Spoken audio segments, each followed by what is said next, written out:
Halo teman-teman, salam sejahtera bagi kita semua. Saya Imelda Romauli Febrianti, mahasiswi D3 Asuransi Kerugian angkatan 2020 dari Sekolah Tinggi Manajemen Asuransi Trisakti. Sebelumnya mengucapkan banyak terima kasih kepada Sekolah Tinggi Manajemen Asuransi Trisakti yang sudah mempersilahkan saya untuk menyampaikan literasi asuransi. Tidak lupa, saya juga mengucapkan banyak terima kasih kepada teman-teman yang sudah berbaik hati meluangkan waktunya. Dan saya juga mengajak teman-teman semua untuk kita sama-sama belajar memahami apa itu asuransi dan pentingnya asuransi dalam kehidupan kita. Seperti yang saya sampaikan tadi, bahwa kesempatan kali ini saya akan menyampaikan mengenai literasi asuransi. Sebelum kita lebih jauh membahas tentang apa itu asuransi, ada baiknya dalam beberapa waktu ke depan kita mengetahui pokok-pokok bahasan apa saja yang akan kita bahas. Di sini ada dua pokok bahasan, yaitu risiko dan asuransi. Terlebih dahulu, kita membahas risiko dengan 3 poin utama, yaitu risiko, pengelolaan risiko, dan semua risiko apakah bisa diasuransikan, gitu ya. Yang selanjutnya adalah asuransi. Kita membahas asuransi ketika kita sudah memahami apa itu risiko, karena keterkaitan risiko dan asuransi ini sangat erat gitu, sangat terkait lah gitu teman-teman. Untuk pokok bahasan asuransi, teman-teman bisa lihat sendiri poin-poinnya, ada 4 ya. Ada asuransi, istilah dalam asuransi, jenis dan produk, serta prosedur pembelian produk asuransi bagaimana. Yang pertama, risiko. Kita akan membahas risiko, tapi lebih dulu, sebelum kita membahas risiko, risiko itu apa sih? Benarkah risiko merupakan ketidakpastian yang merugikan? Kenapa risiko dikatakan tidak pasti dan merugikan? Gitu ya teman-teman. Mari kita bahas bersama. Oke, mari pahami risiko dari contoh atau kegiatan-kegiatan yang paling sering kita lakukan dalam kehidupan kita sehari-hari. Contohnya apa gitu ya? Misalnya nih teman-teman, kita kan sering banget ya mengunci pintu rumah kalau kita mau meninggalkan rumah nih. Mengunci pintu rumah ini juga saya yakin lah teman-teman pasti sering melakukan dalam kehidupan sehari-hari. Mengunci pintu rumah dapat dilakukan oleh siapa saja dan kapan saja. Tapi sadarkah teman-teman semua, ketika kita mengunci pintu rumah, berarti kita sudah tahu, gitu. Apa yang akan terjadi nih kalau rumah ini nggak dikunci, gitu kan? Apa nih yang mungkin terjadi nih, gitu. Misalnya salah satu kejadian yang mungkin terjadi adalah pencurian misalnya. Apakah pencurian ini sudah pasti terjadi makanya kita mengunci pintu? Belum tentu, gitu. Pencurian ini tidak pasti. Kita tidak tahu dengan pasti kapan pencurian ini akan terjadi. Lalu ketika peristiwa yang tidak pasti ini, yaitu pencurian ini terjadi, dampak apa kira-kira yang ditimbulkan? Tentu setiap orang yang mengalami pencurian akan mengalami kerugian, kerugian finansial, kerugian keuangan gitu, karena harta bendanya hilang. Gitu. Oke, selanjutnya kita bahas contoh-contoh sederhana lainnya. Misalnya ketika kita berkendara ya, menggunakan kendaraan motor atau mobil. Ketika kita menggunakan kendaraan bermotor atau bermobil, ada 4 pada umumnya ya. Pada umumnya 4 kejadian yang mungkin terjadi ketika kita berkendara, ketika kita sedang dalam perjalanan menggunakan kendaraan apapun itu. Yang pertama adalah kecelakaan atau menabrak sesuatu, atau mungkin yang naik motor bisa saja jatuh dari motor. Itu. Yang kedua adalah pencurian. Bisa saja selama kita di perjalanan kita dicopet, bisa, mungkin saja gitu ya. Yang ketiga ada kebanjiran. Jakarta kejebak banjir gitu ya kalau lagi hujannya luar biasa, kalau lagi deras gitu. Itu kita sering lah, entah itu motor atau mobil kejebak banjir. Yang keempat adalah tertimpa pohon tumbang. Nah, dari keempat peristiwa ini, apakah kita tahu pasti kapan peristiwa yang terjadi? Tentu tidak. Kita tidak tahu pasti apakah peristiwa ini akan menimpa kita pada saat kita berkendara, misalnya di hari A, belum tentu ya, kita belum tentu tahu. Gitu. Makanya keempat peristiwa ini merupakan ketidakpastian. Tidak pasti akan terjadi, tapi ketika ketidakpastian ini menimpa kita, kita alami ketidakpastian ini, kira-kira dampak apa yang ditimbulkan? Kita ambil satu contoh ya untuk memahami risiko lebih jauh. Misalnya kita ambil contoh tabrakan atau menabrak gitu. Ketika kita menabrak atau mengalami kecelakaan dalam perjalanan, pasti kan kita melakukan perbaikan kendaraan. Di mana? Di bengkel gitu. Ketika kita melakukan perbaikan kendaraan di bengkel, kita pasti akan mengeluarkan biaya untuk membayar jasa si bengkel tersebut. Nah, ketika kita mengalami kecelakaan ini, kita mengeluarkan uang, itulah yang dinamakan dengan kerugian finansial. Kerugian finansial ini muncul dari mana? Dari kejadian tabrakan ini. Apakah kejadian tabrakan ini sudah pasti? Belum tentu. Jadi ketidakpastian yang mengakibatkan kerugian finansial. Gitu. Dari contoh-contoh seperti pencurian karena kita tidak mengunci rumah, kecelakaan pada saat kita menggunakan kendaraan, merupakan sebuah risiko. Gitu. Kenapa ya gitu ya teman-teman? Karena risiko adalah keadaan ketidakpastian. Gitu. Pencurian tadi, kecelakaan tadi, itu tidak pasti, keadaannya tidak pasti. Kita tidak tahu kapan itu terjadi. Tetapi, jika kejadian ketidakpastian itu terjadi, dapat menimbulkan suatu kerugian. Jadi dapat dikatakanlah risiko itu merupakan ketidakpastian yang dapat menimbulkan suatu kerugian. Oke, jika melihat gambar-gambar ini ya teman-teman, ada kebakaran, pesawat jatuh ya, gempa bumi, kapal tenggelam gitu. Ini menggambarkan bahwa risiko itu dapat terjadi di mana saja, di darat, di laut, dapat menimpa siapa saja dan kapan saja. Oke, setelah kita memahami apa itu risiko dan risiko merupakan hal yang selalu dihadapi manusia, kira-kira bagaimana cara manusia untuk mengelola risiko tersebut? Karena risiko kan selalu dihadapi manusia ya. Pasti kita sebagai manusia harus sudah seharusnya mengetahui mengelola risiko tersebut agar kita tidak terus-menerus mengalami kerugian finansial. Kira-kira dalam pengelolaan risiko ada tindakan apa saja? Di sini ada 4 tindakan. Tindakan yang pertama adalah mengurangi, yang kedua adalah menghindari, yang ketiga adalah mengalihkan, yang keempat adalah menerima. Kita bahas satu persatu ya. Yang mengurangi. Tindakan ini merupakan sebuah tindakan untuk mengurangi kerugian dari sebuah risiko yang mungkin dapat terjadi. Kemungkinan risiko dapat terjadi tetap ada, tapi dampaknya sebisa mungkin diperkecil atau diminimalisir atau dikurangi gitu teman-teman.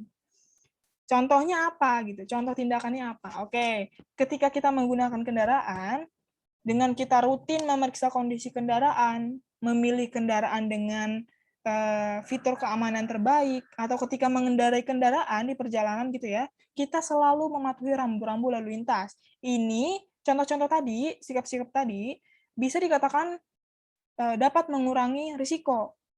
Gitu. Kenapa? Karena apakah dengan rutin memeriksa kondisi kendaraan, kemungkinan kecelakaan akan hilang? Tentu tidak ya teman-teman. Kemungkinan kecelakaan tetap ada. Tetapi dampak dari kecelakaan tersebut dapat kita kurangi karena kita rutin memeriksa kondisi kendaraan, karena kita mematuhi rambu-rambu lalu lintas. Seperti itu, teman-teman. Yang kedua adalah menghindari.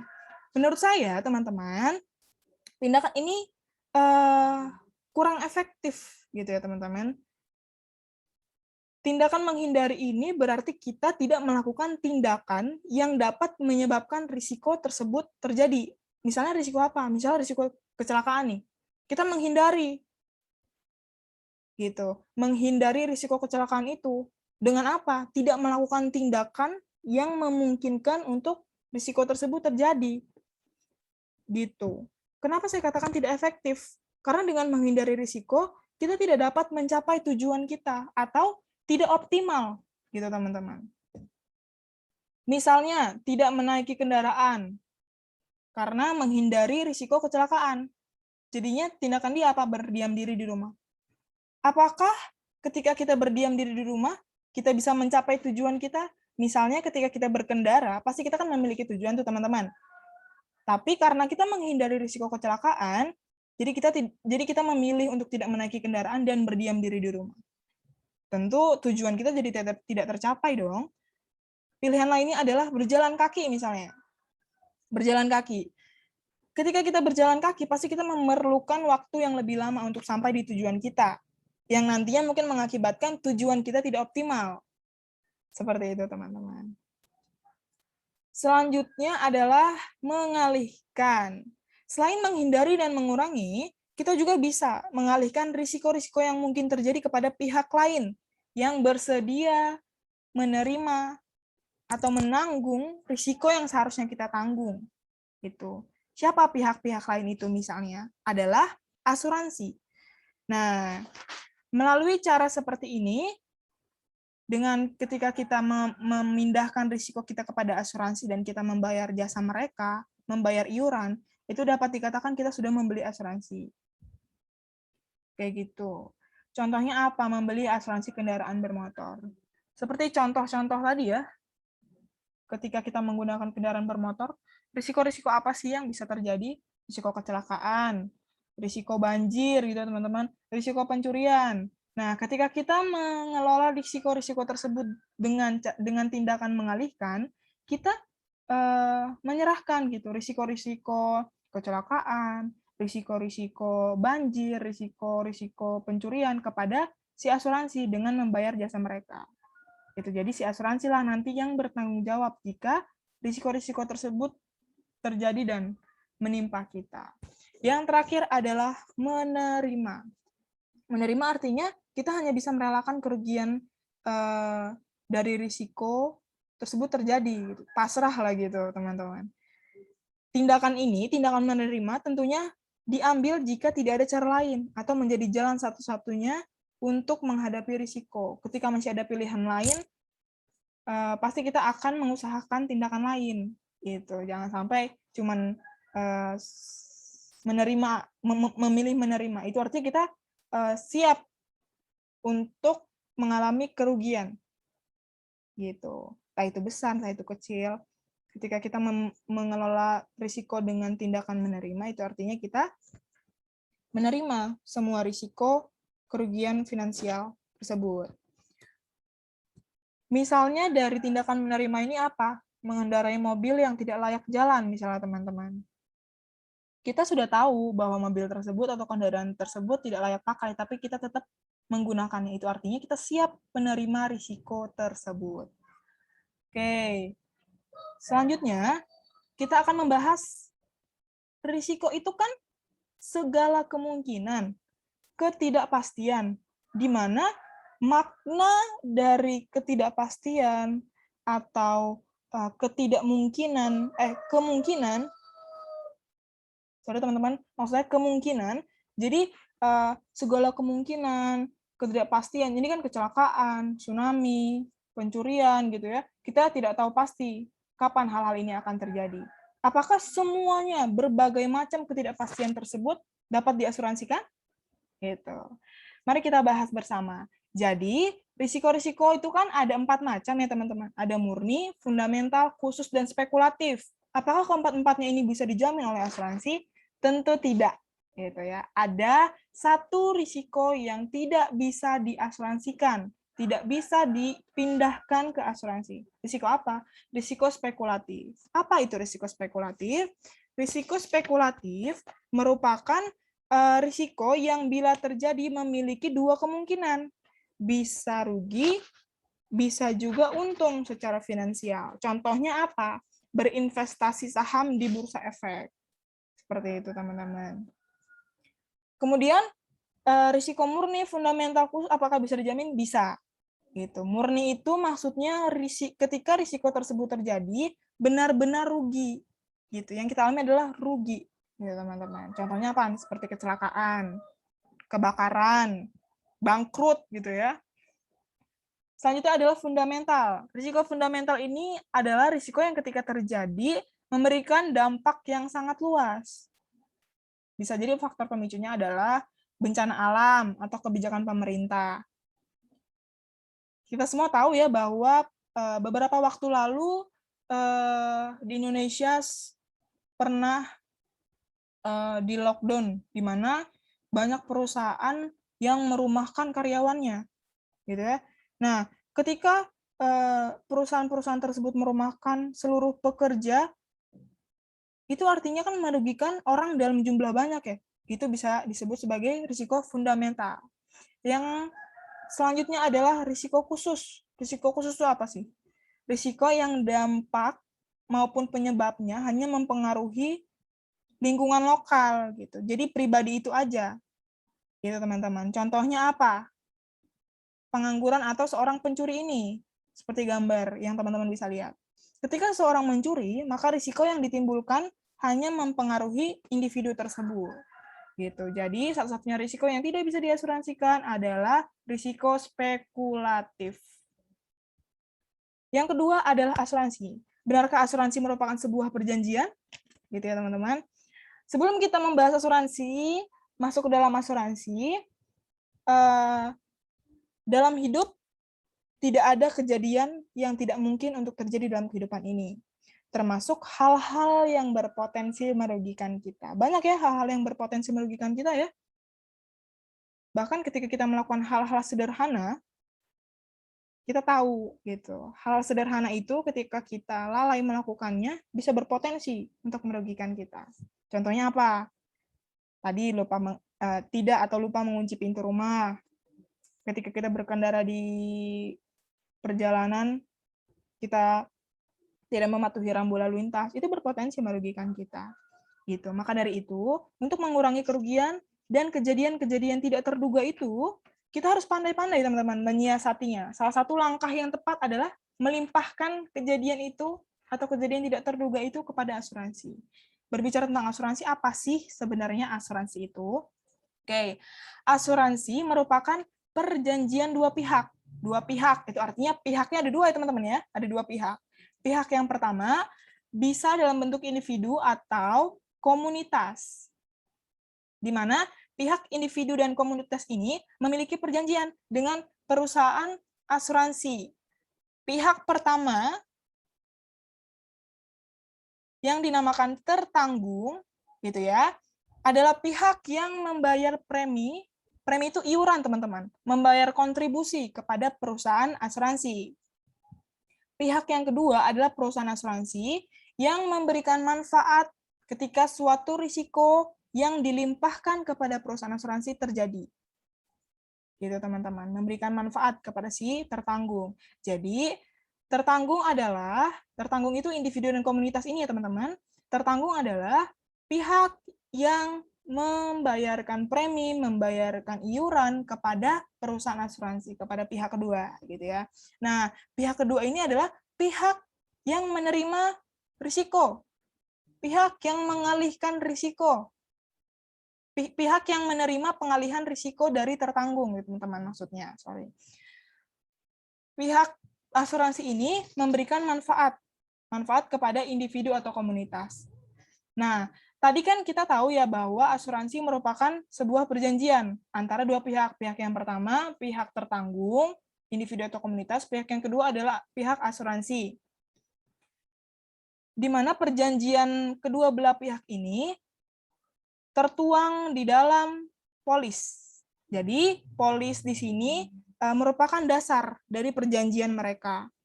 Seperti itu teman-teman. Jadi ketika nanti teman-teman sudah membeli produk asuransi, sudah berasuransi, pahami dengan baik isi polis teman-teman semua. Gitu. Karena polis itu merupakan dasar ketika teman-teman bertransaksi, yaitu misalnya teman-teman mau klaim nih, itu dasarnya dari polis, teman-teman. Gitu, dasarnya polis.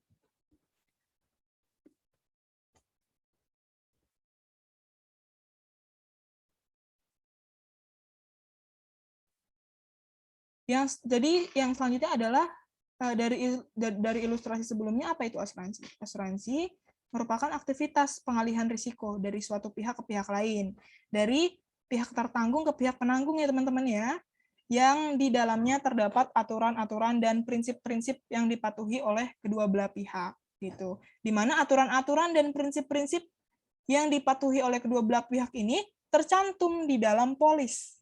Seperti itu. Yang selanjutnya adalah istilah dalam asuransi ada apa saja gitu. Mungkin pada saat saya menjelaskan tadi tentang asuransi, ilustrasi asuransi tadi, ada banyak kata-kata baru yang mungkin teman-teman di sini baru dengar gitu ya. Misalnya apa aja? Tertanggung. Tertanggung tadi si individu dan komunitas itu ya adalah pihak yang mengalihkan risiko dan membayar premi. Penanggung adalah pihak yang menerima pengalihan risiko, menerima pembayaran premi, dan memberi manfaat ketika risiko yang diasuransikan si tertanggung terjadi. Tuh, premi itu iuran ya, iuran yang dibayar oleh tertanggung. Polis itu surat kontrak, bukti perjanjian, pengalihan risiko dari tertanggung kepada penanggung. Yang terakhir adalah klaim. Klaim itu adalah ganti rugi yang wajib dibayar oleh penanggung jika tertanggung mengalami risiko kerugian yang dijamin dalam polis. Jika kita kembali kepada ilustrasi tadi ya teman-teman, di sini dapat terlihat bahwa si perusahaan asuransi kan memberikan manfaat nih kepada si tertanggung, di mana manfaat ini nih dapat dikatakan sebagai klaim, gitu. Klaim yang diajukan oleh si tertanggung kepada penanggung, gitu. Dia risiko yang diasuransikan terjadi, gitu.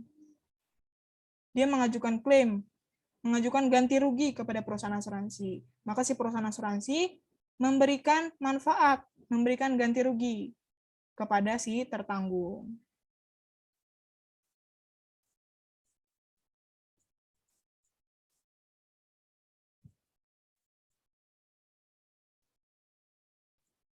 Oke, selanjutnya jenis dan produk asuransi ada apa saja gitu ya. Perasuransian di Indonesia pada umumnya dibagi jadi dua, gitu ya. Ada asuransi jiwa dan asuransi umum, gitu. Bedanya apa? Gitu kan sama-sama asuransi, gitu ya. Pada konsepnya asuransi jiwa dan asuransi umum ini memiliki konsep yang sama-sama memberikan perlindungan dengan menerima pengalihan risiko dari pihak tertanggung. Seperti itu. Cuman yang membedakan adalah objek yang mereka lindungi. Objek yang si asuransi jiwa lindungi berbeda dengan objek yang asuransi umum lindungi. Pada asuransi jiwa, hal yang dilindungi atau diproteksi adalah keuangan keluarga jika kepala keluarga atau sumber nafkah di keluarga tersebut meninggal dunia atau tidak bisa lagi memberikan nafkah di mana pendapatan keluarga itu hilang gitu. Jadi si asuransi jiwalah yang memberikan perlindungan kepada keuangan keluarga tersebut.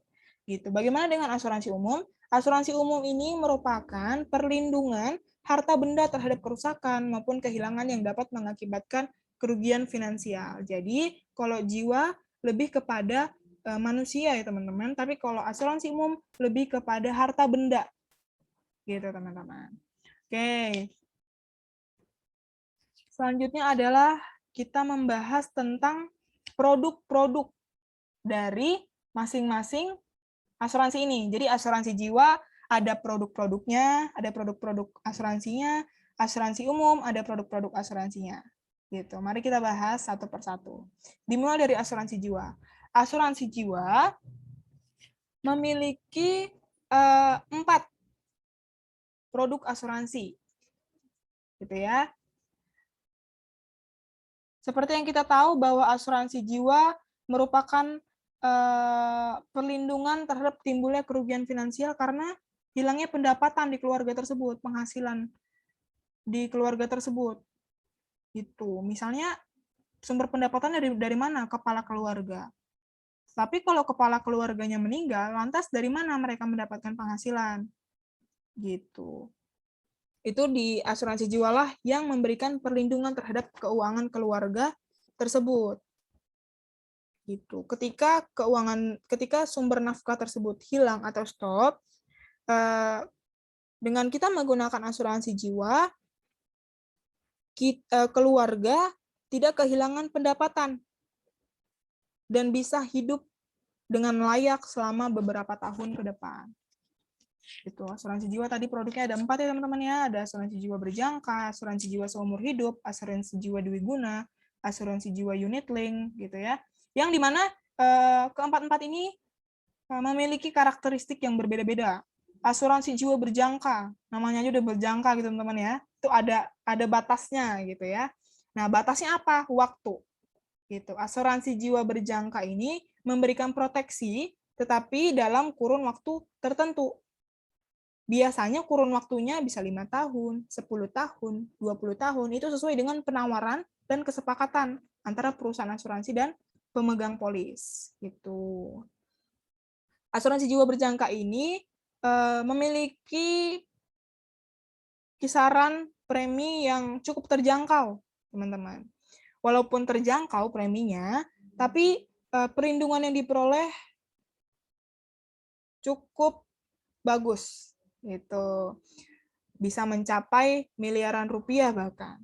Kekurangannya ketika asuransi jiwa berjangka ini, misalnya kita ambil jangka 5 tahun, dalam jangka waktu 5 tahun tidak terjadi klaim, gitu ya teman-teman, maka preminya bisa hangus teman-teman. Seperti itu kekurangannya. Tapi kelebihannya preminya terjangkau dan perlindungan yang diberikan juga cukup memuaskan. Oke, yang kedua adalah asuransi jiwa seumur hidup atau whole life insurance. Nah, asuransi jiwa seumur hidup ini memberikan proteksi kepada kita pemegang polis. Seumur hidup di sini dimaksud adalah 99 tahun sampai kita berumur 99 tahun atau 100 tahun. Kenapa mesti 99 tahun gitu, teman-teman? Kenapa enggak 70 tahun, 50 tahun gitu ya? Karena menurut Badan Pusat Statistik, angka harapan hidup penduduk Indonesia rata-rata adalah 70 tahun. Dan si perusahaan asuransi jiwa memberikan proteksi sampai usia 99 tahun. Nah, kelebihan dari asuransi jiwa seumur hidup ini adalah ketika mencapai umur 99 tahun kita tidak terjadi klaim gitu ya, premi yang sudah teman-teman bayarkan tidak akan hangus atau bisa diambil secara keseluruhan. Seperti itu teman-teman. Yang selanjutnya adalah asuransi jiwa dwiguna atau endowment insurance. Asuransi jiwa ini menawarkan 2 keuntungan. Gitu, dwiguna, ada 2 kegunaan gitu teman-teman. Yaitu asuransi berjangka dan tabungan untuk pendidikan anak dan dana pensiun. Jadi banyak nih orang tua yang tertarik akan asuransi jiwa dwiguna ini. Jadi ketika nanti mereka mungkin sudah pensiun, sudah tidak bisa lagi bekerja dan menghasilkan uang, gitu. Dana yang sudah mereka tabung di asuransi jiwa dwiguna ini bisa digunakan untuk pendidikan anak mereka. Seperti itu teman-teman. Selanjutnya adalah asuransi jiwa unit link. Unit link ini perpaduan antara proteksi dan investasi. Kalau tadi jiwa dwiguna adalah perpaduan antara asuransi jiwa berjangka dan tabungan, tapi kalau asuransi jiwa unit link merupakan perpaduan antara asuransi dan investasi, proteksi dan investasi gitu teman-teman.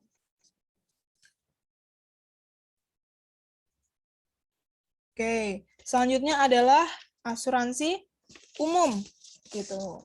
Seperti yang kita tahu bahwa asuransi umum itu merupakan asuransi yang memberikan proteksi kepada harta benda kita ya teman-teman ya. Kepada harta benda kita. Ketika harta benda kita mengalami kerugian, kerusakan, kehilangan, asuransi umum yang berperan. Gitu, berbeda dengan asuransi jiwa yang terfokus kepada manusia, asuransi umum terfokus kepada harta benda gitu. Di sini produk asuransi umum biasanya perusahaan-perusahaan asuransi umum memiliki 6 produk asuransi umum gitu teman-teman. Ada apa aja? Kendaraan bermotor, properti kendaraan, pengangkutan, kecelakaan diri, kesehatan, rekayasa gitu teman-teman ya.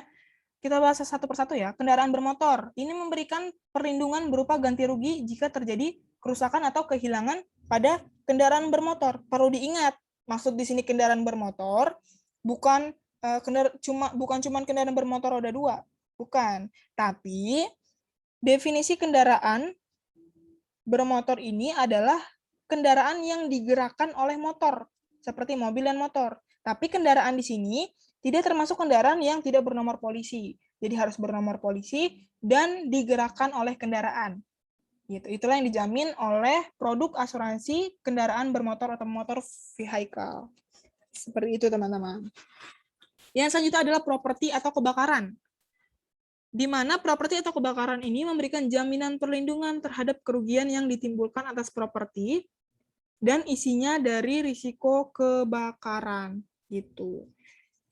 Di asuransi properti atau kebakaran ini bisa diperluas juga ketika ada gempa bumi gitu misalnya teman-teman, atau banjir. Nah, asuransi properti ini bisa menjamin teman-teman.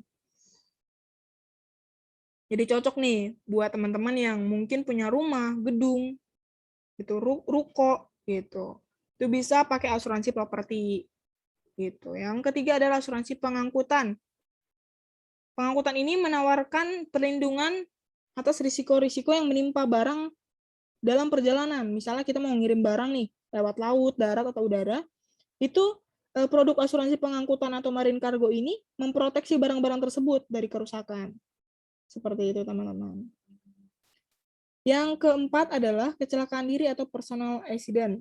Asuransi ini memberikan perlindungan terhadap kerugian ekonomi yang dialami tertanggung akibat kecelakaan. Kecelakaannya misalnya akibatnya apa? Cacat tetap, santunan meninggal gitu ya, atau pengobatan yang diakibatkan dari kecelakaan tersebut itu bisa dijamin, bisa dilindungi oleh si produk asuransi kecelakaan diri. Yang selanjutnya adalah kesehatan atau health, di mana produk ini memberikan ganti rugi saat tertanggung dirawat inap di rumah sakit. Gitu. Jadi biaya-biaya yang dikeluarkan si tertanggung pada saat dia dirawat di rumah sakit dapat dijamin oleh produk asuransi kesehatan. Yang terakhir adalah produk asuransi rekayasa atau engineering. Nah, produk asuransi rekayasa atau engineering ini memberikan proteksi buat alat-alat konstruksi. Teman-teman tahu ya alat-alat konstruksi ya, kalau lagi ada proyek pembangunan gitu. Itu peralatan konstruksinya bisa dijamin, teman-teman. Pakai produk apa? Produk asuransi rekayasa. Seperti itu.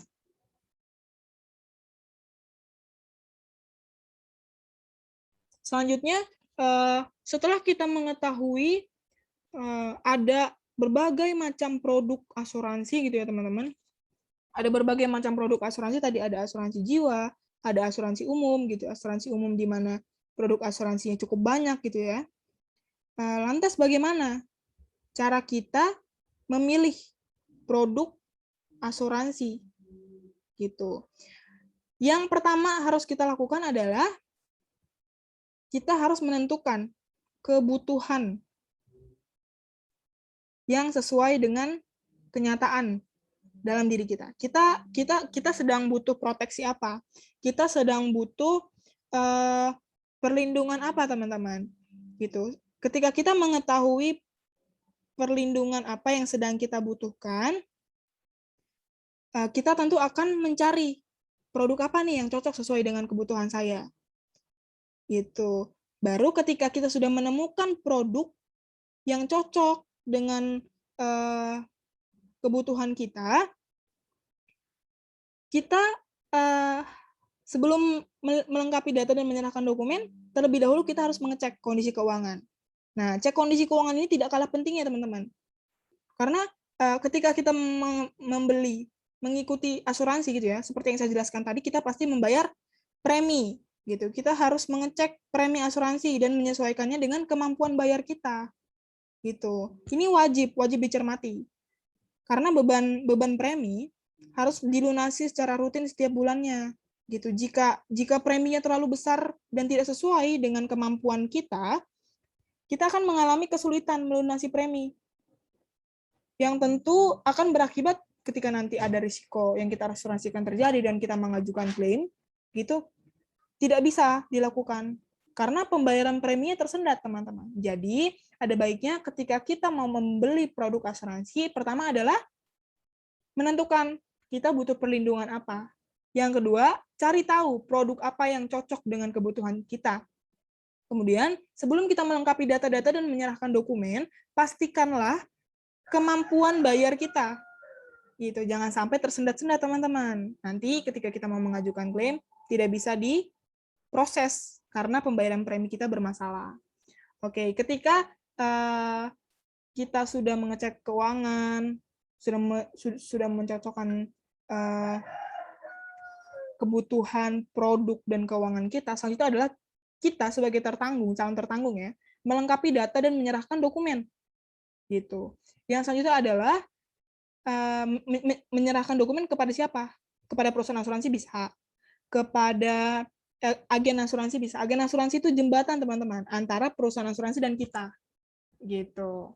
Oke, ketika sudah menyerahkan dokumen dan melengkapi data, sudah diserahkan kepada perusahaan asuransi, nanti perusahaan asuransi tersebut akan melakukan survei risiko. Gitu. Ketika sudah disurvei, sudah melihat secara langsung bagaimana risiko yang akan kita asuransikan, yang akan kita pindahkan ke perusahaan asuransi, ketika penanggung atau perusahaan asuransi menyetujui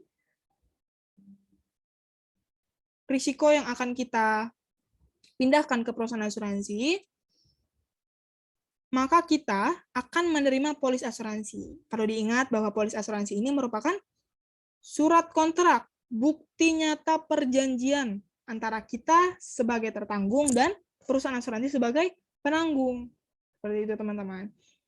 Di polis ini banyak atau pasti tercantum hal-hal yang dijamin, hal yang tidak dijamin gitu ya. Jadi cermati baik-baik ketika kita membeli produk asuransi dan sudah memiliki polis, cermati baik-baik polis asuransi yang teman-teman semua miliki. Ketika kita sudah menerima polis asuransi, selanjutnya kita membayar premi dan melakukan konfirmasi pembayaran kepada perusahaan asuransi. Seperti itu, teman-teman. Atau mungkin untuk lebih jelasnya, teman-teman bisa cari tahu perusahaan asuransi, ada di Google gitu. Banyak ya perusahaan asuransi, teman-teman ya. Teman-teman bisa cari tahu sendiri. Kemudian bisa menghubungi agen asuransi juga untuk lebih jelas lagi bagaimana prosedur pembelian produk asuransi. Oke. Dari penjelasan-penjelasan tadi, mulai dari risiko sampai kepada asuransi, dapat disimpulkan bahwa asuransi tidak dapat menghilangkan risiko terjadinya peristiwa tidak terduga, tetapi asuransi dapat mengurangi dampak kerugian yang muncul dari peristiwa tersebut. Asuransi sangatlah penting dalam hidup kita. Kenapa? Ya karena untuk mengurangi dampak kerugian. Kalau tidak ada asuransi, mungkin kita akan menanggung sendiri kerugian kita. Tapi dengan adanya asuransi, kerugian yang kita tanggung dapat diminimalisir, dapat dikurangi. Seperti itu, teman-teman. Seperti pepatah mengatakan bahwa asuransi itu ibarat payung, teman-teman. Payung itu kita semua tahu ya. Apakah dengan kita menggunakan payung, membawa payung, itu akan menjamin hujan tidak akan turun? Belum tentu, tidak. Tetapi payung menjamin kita tidak akan basah kalau ada hujan. Payung melindungi kita tidak akan basah ketika hujan. Seperti itu, teman-teman. Pada saat ini, saya sudah berada di penghujung penjelasan saya mengenai asuransi. Mengucapkan banyak terima kasih kepada teman-teman yang sudah menyimak. Saya berharap apa yang saya sampaikan kepada teman-teman semua bisa memahami dengan baik, dan teman-teman bisa semakin menyadari pentingnya asuransi dalam kehidupan sehari-hari. Saya juga mengucapkan terima kasih kepada teman-teman yang sudah menyimak dengan baik sampai di penghujung penjelasan saya. Semoga kita bisa bertemu di lain kesempatan dan di edukasi-edukasi lainnya. Saya Imelda, mahasiswi D3 Asuransi Kerugian, pamit undur diri. Terima kasih.